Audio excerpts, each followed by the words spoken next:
After 10 amazing years together, I never thought my wife Hannah would ask for an open marriage. We had created a lovely existence. Hannah was doing well at her marketing career, and I was working toward my goal of becoming a comic book artist. I believed that our love was intense and passionate. Hannah had a peculiar energy when she first arrived home from work one evening. Over dinner, she took a deep breath and said, "Aaron, I've been doing a lot of thinking. I want an open marriage." My fork clattered to the plate. "What? Why?" I sputtered. I miss the excitement of being chased by men," she explained. "Excitement?" I said, keeping my voice level. "You want to throw away our marriage over missing excitement? You're not a teenager, Hannah. Come on, Aaron, don't be so dinosaur-minded.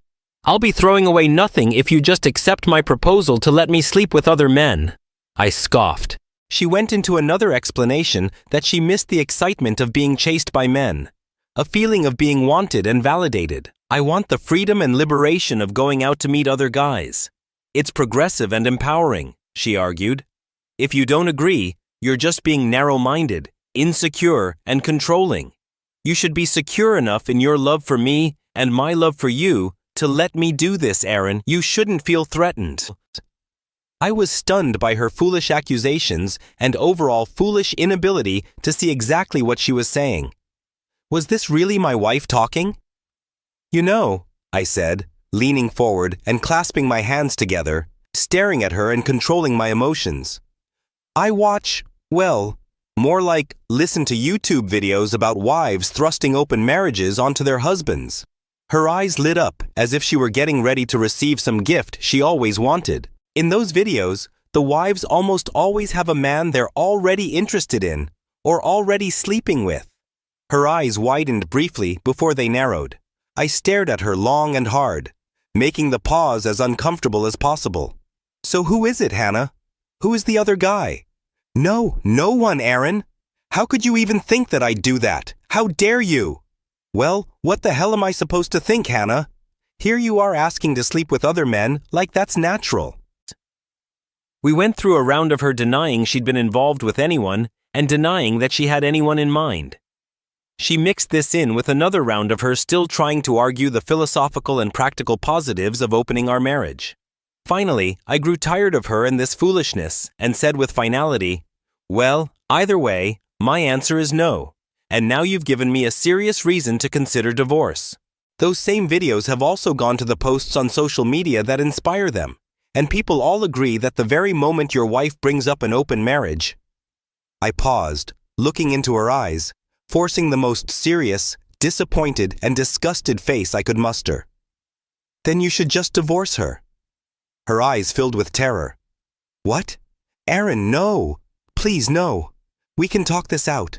I'm sorry, I was just curious. It doesn't need to go that far. I love you, and I don't want to lose you." I shook my head and collected my plate of unfinished food, my appetite now soured by the toxicity she'd brought home with her. I tossed everything in the trash and the dirty dishes in the sink, grabbed my wallet, keys, and jacket, and left her sitting there. Over the next few days, Hannah sustained an unusually quiet disposition, a far cry from the confident, argumentative demeanor she'd exhibited when proposing an open marriage. I thought perhaps the tension and my clear threat of my willingness to divorce over this had made her reconsider. That hope, however, was shattered one night when she came into the living room and asked to talk. "Aaron, I've been thinking, and I've been reading up more on studies around polyamory and open relationships." She nodded to herself, more to hype herself up to say what she felt she needed to, and then she just let the rest spill out. "I need to be honest with you if we're going to move forward, but please keep in mind, I'm doing this to show you that in an open marriage, there's nothing to be worried about, nothing to fear, as long as we're open and honest, and I admit I didn't start off right," she said, sitting across from me on the couch. Her hands were clasped tightly in her lap, her knuckles white. There's something I haven't told you." I shifted in my seat and met her gaze. "I'm listening." She took a deep breath, her chest rising and falling as if she were bracing herself for a tidal wave. There's someone at work. His name is Jaden. We've been seeing each other." "Seeing each other?"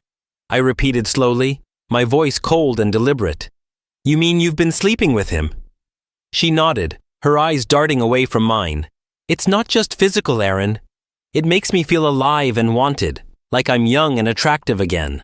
I stared at her, the woman I'd loved for over a decade, feeling as if I didn't know her at all. And you also admit you have feelings for him? I laughed darkly.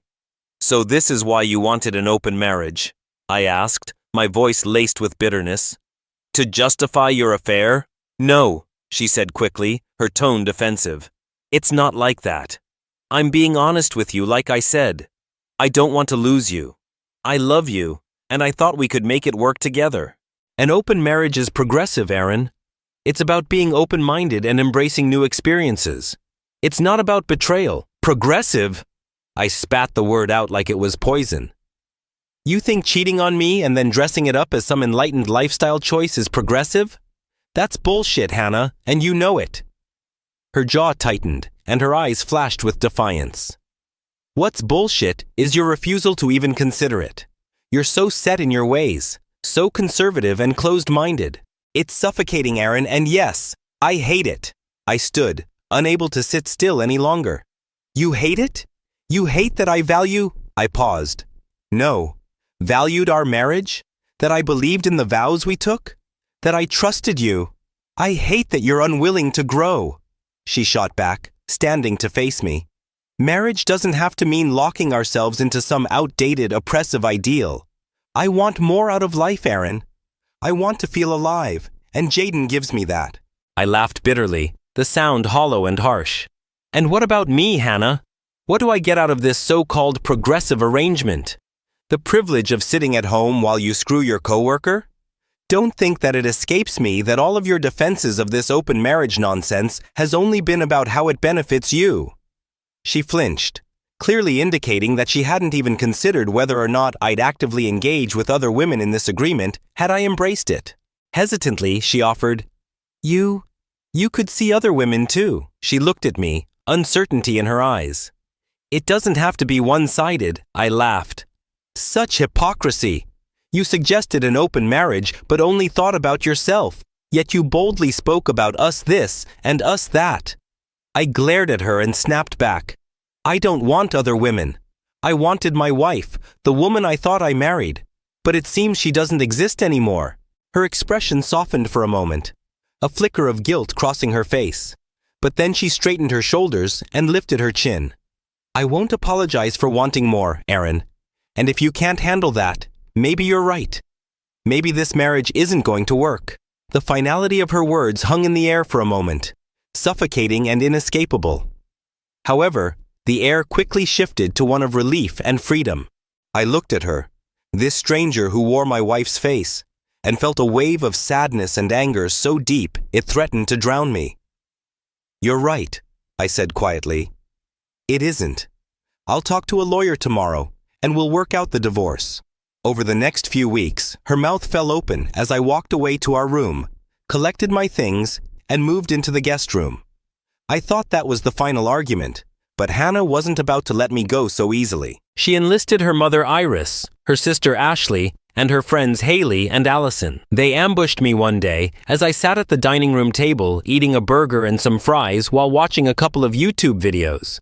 Hannah and her squad stormed into the room, and Iris immediately took charge as she gracefully sat down across from me. Aaron, sweetie, we need to talk about this. I glared at all of them and carefully sat down my food and crossed my arms, waiting for their nonsense to start. Hannah sat next to her mother while Ashley, Haley, and Allison stood behind them, all of them eyeing me like a panel of judges. The atmosphere was thick with tension, and I could already tell this was going to be a coordinated assault. Aaron, Iris continued, listen, really listen, will you?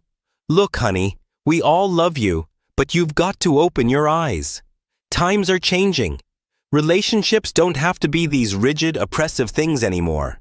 Ethical non-monogamy can be empowering for both partners. I raised an eyebrow.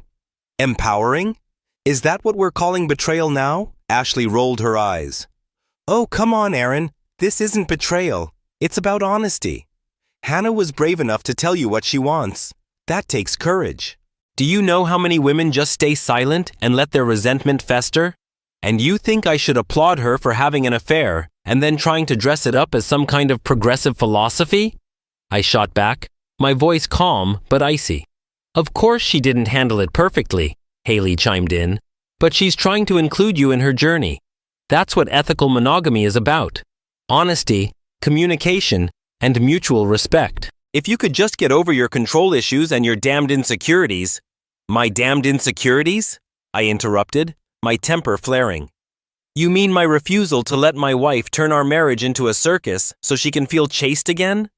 Yeah, I guess I'm insecure about that. That's exactly what we mean, Allison said, placing a hand on the back of Hannah's chair and leaning forward, her eyes boring into me with determination. You're so scared of change, of not being in control. You're clinging to this outdated idea of what a marriage should be because you're afraid you won't measure up to someone like Jaden. It's not a good look on you, Aaron. It's becoming pathetic. My jaw tightened. I don't give a damn right now about measuring up to Jaden. But you do. You're obviously hiding behind your beliefs because you know you're inadequate. Because Hannah found a guy who can please her better than you. Hannah glared at Allison, shaking her head no and mouthing the word, trying to get her friend under control. But it was too late. It had been too late when they walked in the door and tried to start bullying me. I laughed sourly. Again, I don't give a goddamn anymore in that way about her and that guy. I stared at Allison, jabbing my finger on the table with each word. I no longer care who Hannah.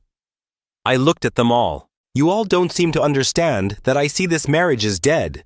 And as far as my beliefs go, I paused and threw up my hands in frustration. You know what? I'm not going to lie that this doesn't have anything to do with my values and beliefs. Newsflash to all of you. I glared at each one of them. You don't marry someone knowing their beliefs about something as important as this. You know, monogamy versus not monogamy. And then suddenly ambush them with the idea of so-called change that goes against those fundamental values. One of them started again. I held up a hand. I don't really care what label you hoes want to put on this. Their faces twisted with annoyance. But that's where I stand. I'll add this also has to do with trust. And Hannah destroyed that the moment she decided to start sleeping with someone else behind my back. Hannah, who had been uncharacteristically quiet, finally spoke up. I made a mistake, Aaron, but I'm trying to fix it. I want us to grow together. This could make us stronger if you just stopped giving in to your fragile ego and being so stubborn and conservative. Stronger? I laughed bitterly. You really think bringing other people into our marriage is going to make it stronger? That's delusional. It's not delusional, Ashley said, her tone sharp. Polyfidelity is a legitimate relationship structure.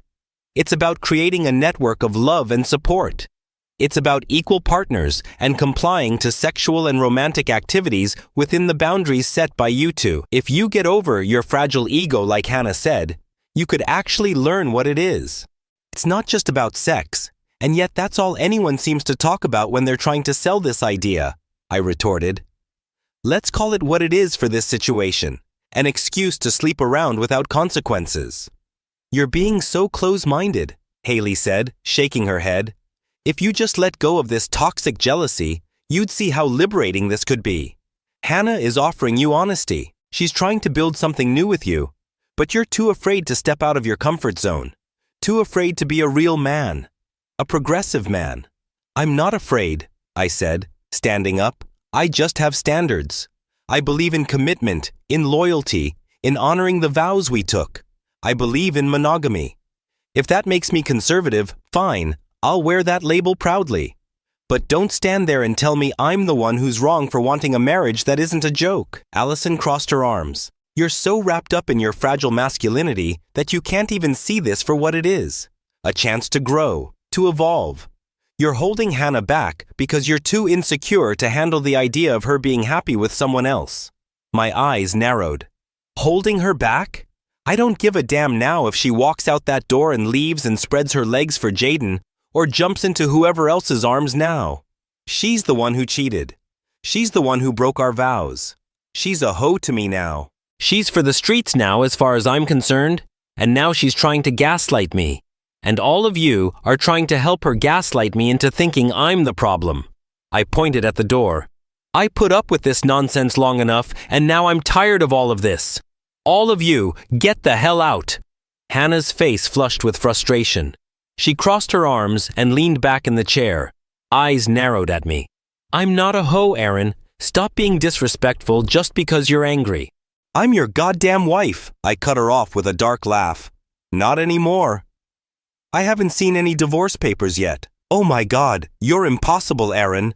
You're so stuck in your ways that you can't even consider another perspective. You'd rather throw away everything we've built than try to make this work.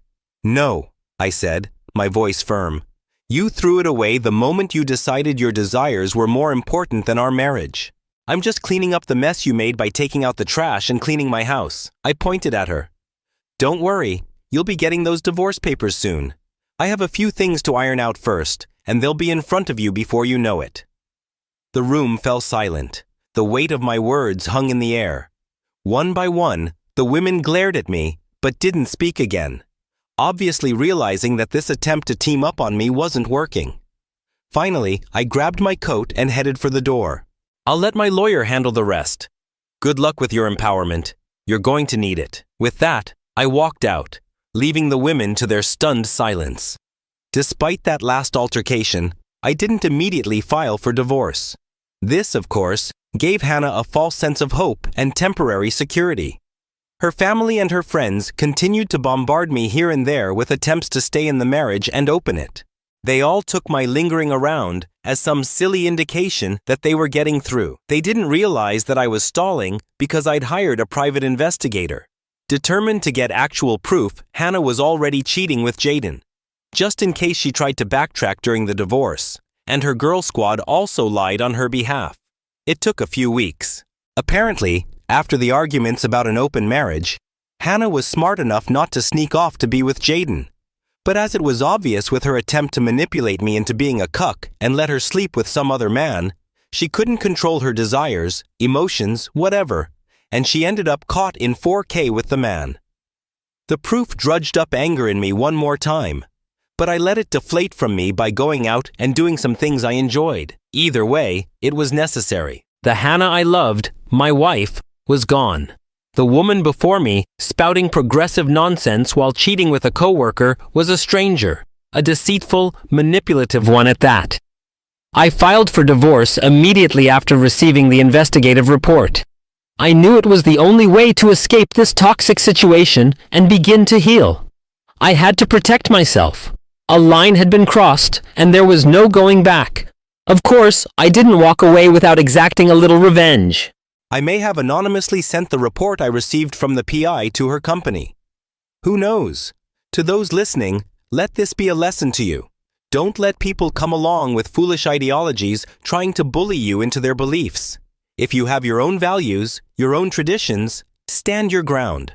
Of course, if those values and traditions are good ones, but that's a conversation for another day. Hi, this is Hannah. I know you all probably already hate me, but I just wanted to give this some closure. Back then, I didn't think Aaron would actually do it. Sure, he talked about divorce, threatened it even. But because after that final fight with my mom, sister, and friends, he stayed around. A part of me believed he was bluffing, that he'd cool off eventually, and we'd figure out a way forward. But when the divorce papers arrived, I knew he meant it, and worse, he wasn't done with me yet. A few weeks after signing the papers and starting the process, I got called into a meeting with HR. Jaden was there too, looking nervous and avoiding my eyes. My stomach dropped as soon as I saw him. The HR manager's face was grim as she explained that a complaint had been filed, complete with evidence, alleging that I'd had an inappropriate relationship with a subordinate. The photos, video footage, timestamps, and even texts. How did they get my texts? All of it. It was all there. Aaron had reported us. It could have only been him. I tried to explain, to downplay it. And yes, oh my God, I even tried to play victim, leaning on the sisterhood and threw poor Jaden under the bus, claiming he'd taken advantage of me. But the damage was done. The company had a zero-tolerance policy for relationships between supervisors and their subordinates. And the fact I never came forward with an SA claim and the evidence showed I'd been pretty much enjoying the affair, the HR manager wasn't buying it. So much for the sisterhood. By the end of the week, both Jaden and I were out of a job. To some degree, I was ashamed of what I'd tried to do to Jaden, but losing my career was devastating. But the worst part came after. Jaden, the man I'd risked everything for, told me he couldn't handle the fallout and my betrayal. Betrayal? He started to sound just like Aaron. But at this point, even I had to admit he was right. When things were at risk, I tried to blame him, tried to ruin his life. I admit I'd have lost respect for him if he lingered around and stuck with me after that. I'd have seen him as weak enough to attempt to throw under the bus to save myself and would have only used him as a safety net until I found another guy that I'd have found worthy to give all of myself to. Yeah, I know you're all astonished that a woman like me is admitting that. It is what it is, and it was my thought process at the time. Well, either way, Jaden ended things with me face to face at least, and then disappeared from my life as quickly as he'd entered it. In the months that followed, I tried to move on, but nothing seemed to stick. Men I dated were either put off by the baggage or only interested in something casual. No one wanted to build a life with someone who'd torched her marriage and career in one fell swoop. I was left to grapple with the harsh reality of my choices. Late at night, when the loneliness was at its worst, I'd think about Aaron, about the life we'd built together, and how I'd thrown it away. He wasn't perfect, but he'd loved me deeply, completely, and I'd let that go for what? A fleeting thrill? A fantasy of freedom that had turned into a nightmare? Aaron was moving on now. I'd heard through mutual friends that he was doing well, focusing on his art and even starting to date again. He deserved happiness, and I knew I had no one to blame but myself for not being part of it. The woman who had destroyed our marriage wasn't the real me, but it was too late to undo the damage. I'd let something good slip away, and the regret would follow me for the rest of my life. Remember this, ladies. The grass isn't always greener, and you have to put in the hard work to grow and work on marriages. There's no easy-to-fix solution out there. If you have a good man at home, keep him. And no, I don't mean try open marriages. That worked out oh so well for me, didn't it?